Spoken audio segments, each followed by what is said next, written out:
My mom demanded I give my house to my brother because single people don't need that much space. Even told me to think about your nephew. I stood my ground and said my house stays mine. He can take care of himself. I 30M never thought I'd be writing something like this, but I need to get this off my chest and maybe get some perspective from people who aren't emotionally invested in my family drama. This situation has been escalating for months now, and I'm at my wit's end. Let me start with some background. 2 years ago, I bought my first house, a 3-bedroom 2B colonial in a quiet suburb about 40 minutes outside the city.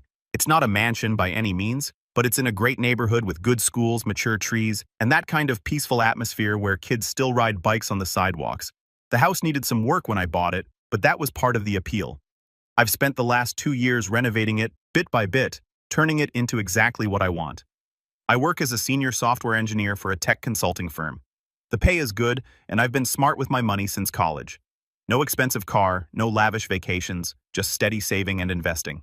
When the opportunity came to buy this house, I had the down payment ready and qualified for a great mortgage rate. I was proud of myself. At 28, I was a homeowner. My older brother David, 35M, took a different path. He married his college sweetheart, Michelle, 33F, right after graduation, and they've been living in a 1-bedroom apartment downtown ever since. It's a nice place in a trendy area close to restaurants and nightlife, perfect for a young couple. 2 years ago, they had their son Nathan, and suddenly that 1-bedroom apartment started feeling a lot smaller. I love my nephew. He's a great kid, curious, funny, and absolutely obsessed with dinosaurs right now. I see him at family gatherings, and we get along well. But that's important context for what comes next. 6 weeks ago, we were having our regular Sunday dinner at my parents' house. My mom, 59F, had made her famous pot roast. Dad, 61M, was telling stories about his golf game, and everything seemed normal. Then, as I was helping clear the plates, my mom dropped the bomb. "You know, James," she said in that casual tone that always precedes something decidedly not casual. "I've been thinking about the housing situation." "What housing situation?" I asked, genuinely confused. "Well, you're living alone in that big house while David and Michelle are cramped in their little apartment with Nathan. It just seems inefficient." I laughed, thinking she was joking. "Yeah, well, that's life, right? They chose their place. I chose mine." My dad chimed in from the living room. "But did you really need 3 bedrooms, son? You're not even dating anyone." "Seriously?" That stung a bit. "I date, just haven't found the right person yet." "But what does that have to do with my house? I use all the rooms. Dad, one's my bedroom, one's my home office, and one's a guest room. I work from home 3 days a week, remember?" "But David has a family." My mom continued, her voice taking on that particular tone.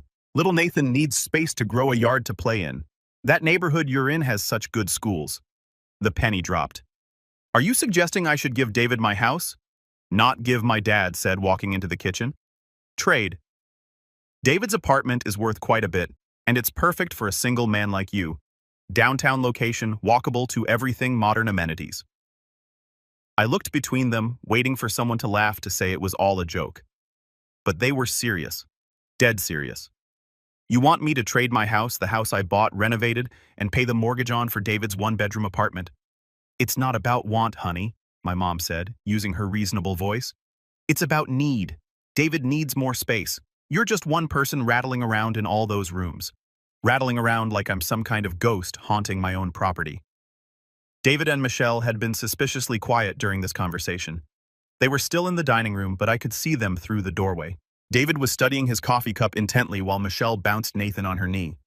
"David," I called out, "do you have something to say about this?" He looked up clearly, uncomfortable.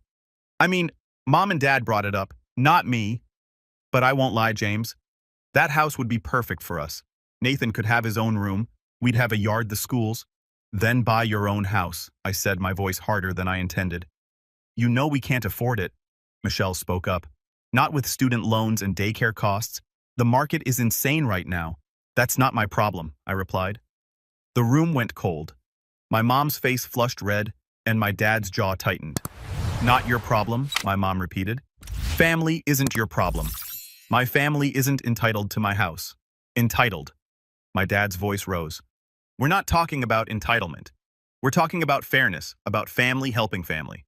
You have more than you need, and your brother doesn't have enough in this family. We share." "Sharing is lending someone $20 or helping them move," I shot back. "Not giving them my house." My mom snapped, and we said, "Trade, not give." "David's apartment is beautiful. I don't want David's apartment. I want my house, the one I bought with my money that I earned. The argument spiraled from there. My mom actually used the phrase, selfish singles hoarding family homes, which felt like something she'd read in an article somewhere and had been waiting to deploy. My dad talked about traditional family values and how real men provide for the family's needs, not just their own wants. At one point, Michelle started crying, holding Nathan and saying something about how they just wanted a good life for their son. Nathan, picking up on the tension, started crying too. It was emotional manipulation at its finest, though I don't think the toddler was in on it. I left early that night, too angry to trust myself to speak civilly. As I drove home to my home, I couldn't believe what had just happened. My parents, the people who had always preached hard work and independence, were trying to guilt me into handing over my biggest achievement to my brother, because he had a kid. I was single. The next few days were a blur of angry texts and missed calls. My mom sent me articles about multi-generational living and family resource sharing. My dad left voicemails about disappointment and selfishness. David texted once, "I didn't mean for it to blow up like that. Can we talk?" I ignored them all. I needed time to process the sheer audacity of what they were asking. This wasn't some family heirloom being passed down or a shared vacation home. This was my primary residence, the place where I live, work, and plan to build my future. But then my mom texted something that made me agree to meet. Let's discuss this rationally. Just coffee, no pressure. I should have known better. Update 1.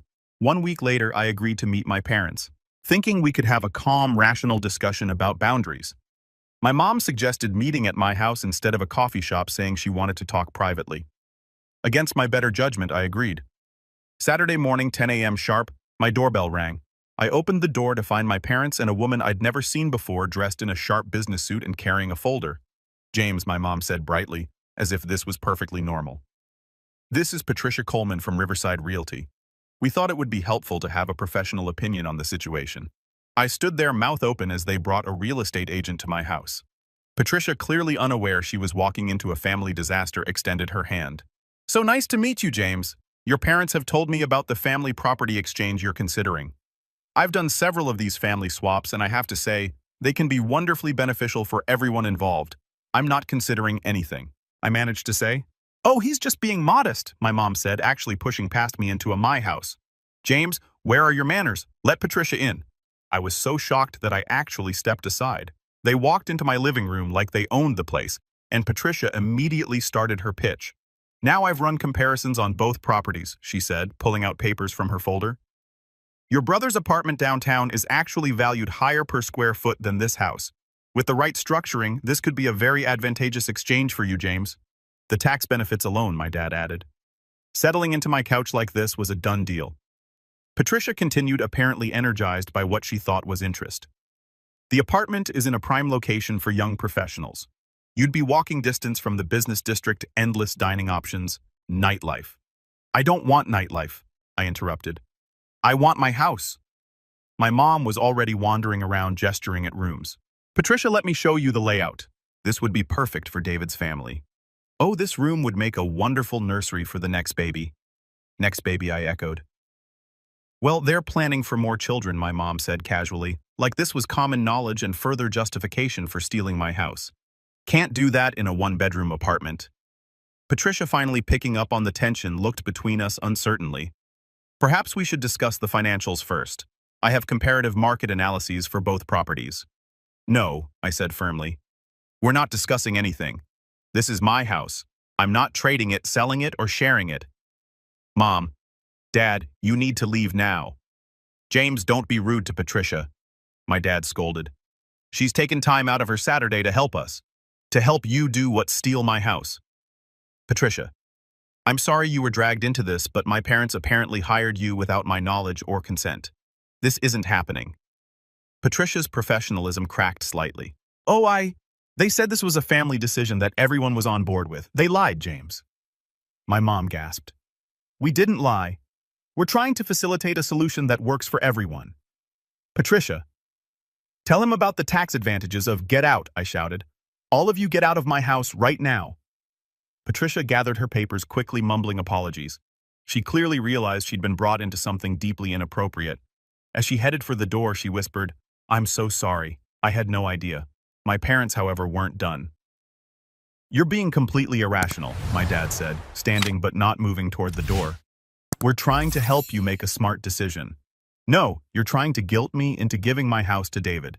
This is insane behavior. You're acting insane. My mom started crying. I never thought I'd raised such a selfish child.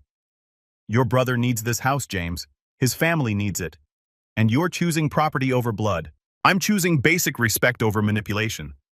Leave now or I'm calling the police. The police? My dad scoffed. On your parents on trespassers who won't leave my property. They finally left, but not without my dad throwing one last barb.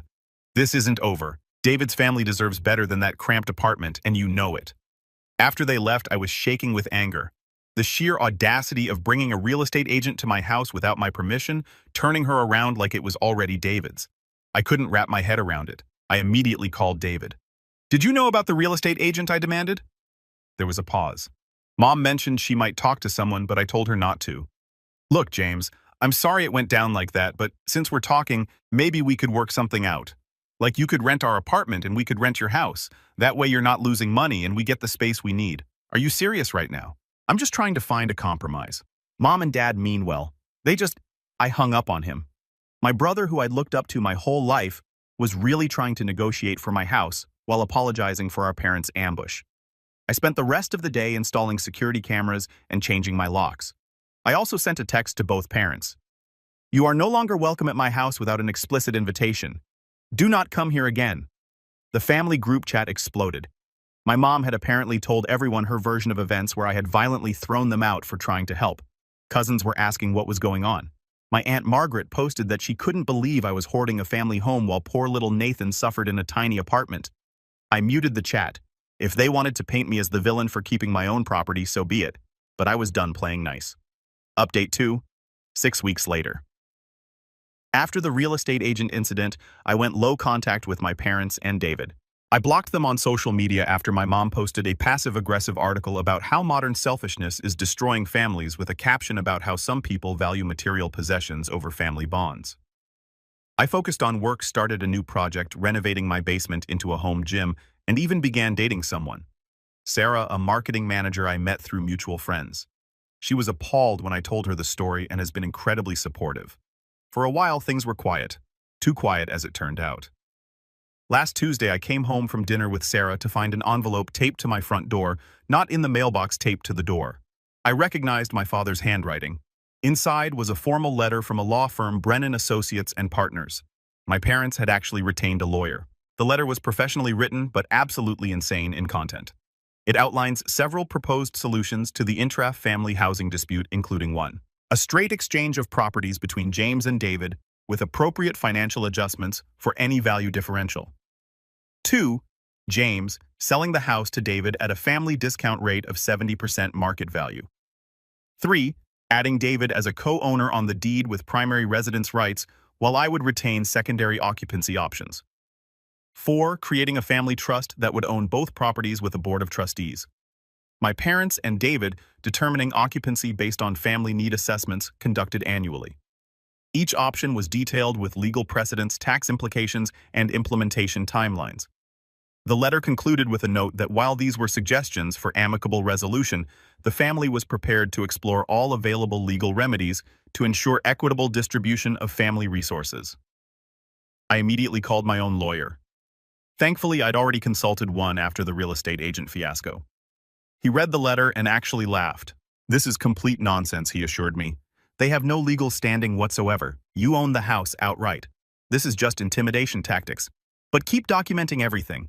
If they escalate to harassment, we'll need evidence. I thought that was the worst of it. I was wrong. My cousin Lisa called me yesterday in tears. She'd attended Sunday dinner. I'd been boycotting them since this all started, and my parents had outdone themselves. They had created a PowerPoint presentation, a PowerPoint title, The Importance of Family Resource Allocation, a case study.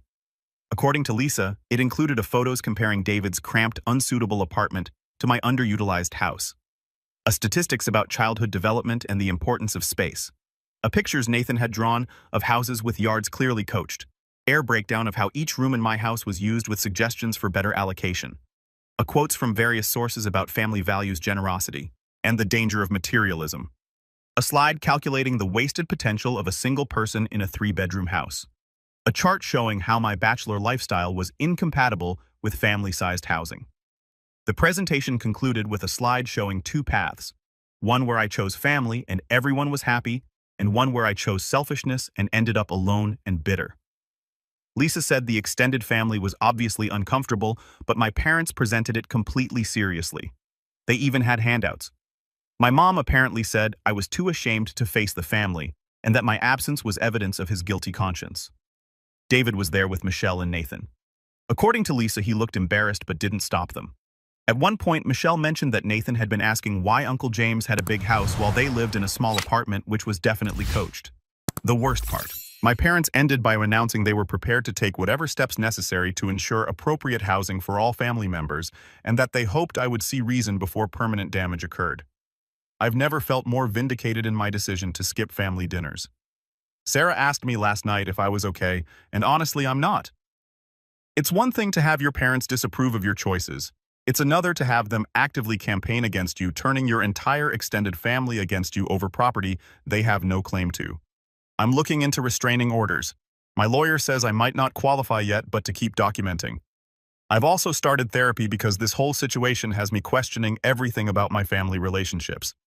The irony is, before all this started, I probably would have helped David buy a house eventually. Maybe co-signed a loan or helped with a down payment. But now, after they've tried to manipulate guilt and legally intimidate me into giving up my home, that bridge is thoroughly burned. Update 3-4 months later. This is my final update, and what a wild ride it's been to get here. I've debated whether to share this because it's so absurd, but you've all been following the saga. So here's the conclusion. After my last update, things went quiet for about 6 weeks. No texts, no surprise visits, no PowerPoints at family dinners. I was still getting reports from Lisa. I should have known they were planning something big. 3 weeks ago, on a Thursday evening, my doorbell rang at 8 p.m. Through my security camera, I could see my parents, David, Michelle, and a man in a suit I didn't recognize. Nathan wasn't with them, thankfully. I almost didn't answer, but something maybe morbid curiosity made me open the door. I kept the chain on, though. James, my father, said formally, "We need to have a family meeting. This is Mr. Peterson, our attorney." They brought their attorney to my house for a family meeting. "If you don't have a warrant, you need to leave," I said. "Please, honey," my mom pleaded, her eyes actually tearing up. "Just hear us out. We found a solution that works for everyone. Just give us 10 minutes. Sarah was at her place, and I had my phone recording in my pocket. Against every instinct, I let them in. They filed into my living room with a solemnity of people attending a funeral. Mr. Peterson immediately pulled out a thick folder and began what was clearly a rehearsed presentation. They had drawn up actual legal documents for their solution. The proposal was even more insane than their previous suggestions. They wanted to create a family trust that would own both properties. The trust would be managed by 3 trustees, my parents and David. Every 5 years, the trustees would assess the family housing needs and allocate properties accordingly. So right now, Mr. Peterson explained as if this was reasonable. David's family would be allocated the house due to their greater space needs. James would be allocated the apartment as it suits his current lifestyle. But in 5 years, if circumstances change, the trust would reassess. And what if I have a family by then? I asked, playing along to see how far they'd thought this through. Then the trustees would determine if your need supersedes David's, my mom said eagerly, clearly thinking I was considering it. And if the trustees, which include David, decide his need is still greater. Then you'd continue in the apartment, my father said.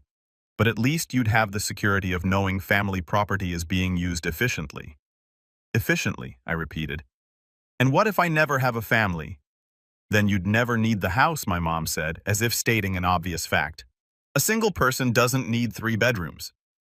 Mr. Peterson continued explaining legal mechanisms, tax benefits, and how this was common in many cultures around the world.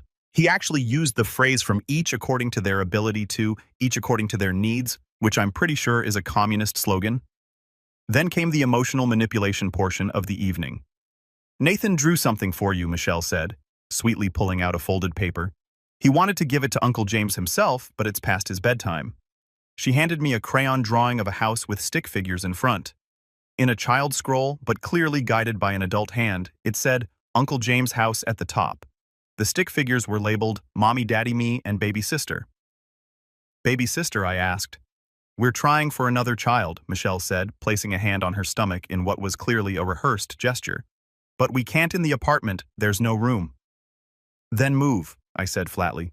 We can't afford. David started. Then don't have another child, I interrupted. Family planning includes financial planning.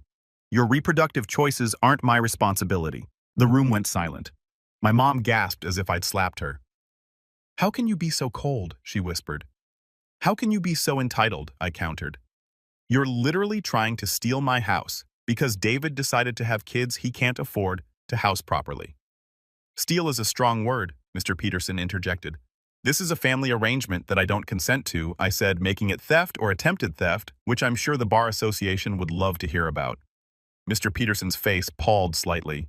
Get out, I said quietly. All of you get out of my house. And Mr. Peterson, if any of these documents come near me again, my attorney will be filing harassment charges and reporting you to the state bar for assisting in an attempted fraudulent property transfer. David stood up angrily. We're trying to be fair here, James. You have more than you need. According to who I shot back, you, Mom. The committee of people who think they can decide what I deserve based on my marital status. You're destroying this family, my father declared, also standing. Your nephew is suffering because of your selfishness. My nephew is fine, I said. Millions of kids grow up in apartments. If you're so concerned about his suffering, why don't you give David your house? That stopped him short. We retired. We need our house, and I'm working. I need my house. The hypocrisy is stunning. As they filed toward the door, my mom turned for one last shot. You'll regret this, James. When you're old and alone, you'll remember how you chose property over family. I chose respect over manipulation, I replied. There's a difference. Michelle was crying now, clutching the drawing. How can you do this to us? We're family. Family doesn't try to steal from each other, I said. Family doesn't ambush each other with lawyers. Family doesn't use children as emotional weapons. You're not acting like family. You're acting like con artists who happen to share my DNA. They left, and I immediately called my lawyer. He drafted a cease and desist letter that was sent the next day, explicitly stating that any further attempts to coerce property transfer would result in legal action. The fallout was swift. I was immediately disinvited from all family gatherings. The family group chat, which I still had muted, apparently exploded with my mom's version of events where I had threatened to have them arrested for caring too much. Several relatives unfriended me on social media. According to Lisa, I'm now known as the selfish uncle who hates children. But here's the thing. I'm okay with it. The relief I feel not having to deal with their manipulation anymore far outweighs any sadness about losing these relationships. They showed me who they really are. People who see me not as a person worthy of respect, but as a resource to be redistributed according to their perceived needs. Sarah has been amazing through all of this. She says it's like I've had a tumor removed. Painful, but necessary. My friend group has rallied around me, and I've realized that chosen family can be more supportive than blood relatives who only see your value in what they can take from you. 2 weeks ago, I got a text from David. I want you to know I never wanted it to go this far. Mom and Dad pushed everything. Maybe when things cool down, we can talk. I haven't responded. What would be the point? He could have shut this down at any moment. He could have said, no, Mom, I'm not taking James's house. Instead, he participated in every ambush, brought his child as a prop, and sat in my living room while a lawyer explained how to legally steal my property. He was complicit every step of the way. Last week, I updated my will. Previously, my assets would have been divided among family members. Now everything goes to 3 charities I support with a specific clause stating that no blood relative is to receive any portion of my estate. Petty, perhaps. But I want it crystal clear that they destroyed any claim to my property the moment they tried to take it while I was still alive. I've also started therapy to process the grief of losing my family. My therapist says what they did was a form of financial abuse combined with emotional manipulation. She's helped me understand that their escalation from comments to real estate agents to lawyers shows a pattern of narcissistic behavior where they genuinely believe they're entitled to what others have earned. The house has become my sanctuary now more than ever. I finished the basement gym, started a garden in the backyard, and I'm planning to renovate the kitchen next year. Every improvement I make feels like a small victory against people who thought they could take it from me. Sarah and I are planning a housewarming party next month for my real family, the friends who supported me through this insanity. We're calling it a still my house party, which might be petty. But I've earned a little pettiness. To everyone who said they'd eventually show their true colors, you were absolutely right. They went from hints to ambush to legal threats in just a few months. The escalation was breathtaking in its audacity. For anyone dealing with similar family entitlement, document everything. Get security, get a lawyer, and remember, no is a complete sentence. You don't owe anyone your success, your property, or your life choices just because you share DNA. My house remains my house, my life remains my life. And if that makes me the family villain, so be it. I'd rather be a villain with boundaries than a victim without them. Final edit. 1 month later, I truly thought I was done updating the saga, but the universe had one more twist in store. David's apartment building was sold to developers who are converting all units to condos. Tenants were given the option to buy their unit at market rate or vacate within 60 days, given downtown prices. Buying wasn't an option for David and Michelle. Guess who called me yesterday, James? I know things have been bad between us, but we're in a really tough spot. Could we stay with you for just a few months while we look for a new place? The audacity. Let me get this straight, I said, trying not to laugh. After you tried to steal my house, ambushed me with real estate agents and lawyers, and turned the family against me, you want to move in? That was mostly Mom and Dad. David protested. Look, we're desperate. Nathan needs stability, and with Michelle pregnant. Michelle's pregnant. Yeah, 3 months. We just found out. James, please, I'm begging you. Just for a few months. David, according to our parents, I don't deserve this house because I'm single. According to you, it should be yours because you have a family. So why would I let you live in a house that apparently shouldn't even be mine? Come on, don't be like that. We're brothers. We're brothers, I corrected. You lost that claim when you sat in my living room while a lawyer explained how to steal my property. When you used your son to manipulate me. When you chose greed over our relationship. So you're really going to let us be homeless? You're not going to be homeless. You're adults with jobs. You'll find housing like millions of other people do. Maybe Patricia, the real estate agent, can help. You all seem to think she was so helpful before. He hung up on me. 20 minutes later, my phone rang. Unknown number. I answered it. Your brother is going to be homeless with a pregnant wife and a toddler because of your selfishness. My mother's shrieking voice could probably be heard from space. No, he's going to have to find appropriate housing for his family size and budget like a responsible adult. They can't afford. Then maybe they shouldn't have gotten pregnant again. Family planning. Mom, look it up. You're a monster. A selfish, heartless monster. I hope you're happy in that big empty house all alone. I am actually very happy. It's peaceful. No one tries to steal it. It's wonderful. She screamed something incoherent before I hung up and blocked the number. Last night, Sarah and I hosted a dinner party in my dining room. 6 friends came over and we laughed, ate good food, and enjoyed each other's company. At one point, my friend Marcus raised his glass and said to James, for showing us all how to stand up even when it comes from family. As I looked around my table in my house, surrounded by people who respect me and my choices, I realized something. This is my family now. The people who support me, not despite my success, but because of who I am. The people who would never dream of taking what I've earned. The people who understand that love isn't measured by what you can extract from someone. David, Michelle, and Nathan will figure out their housing situation. My parents will either realize their mistake or die mad about it. Either way, it's no longer my problem. My house remains my house. My life remains my own. And that's exactly how it should be. To everyone who followed this journey, stand your ground. Trust your instincts. And never, ever let anyone convince you that what you've earned isn't really yours. Whether you're single, married, childless, or have 10 kids, your property is your property. Period. Thanks for reading. Now, if you'll excuse me, I have a guest room to convert into a library because I can, because it's my house.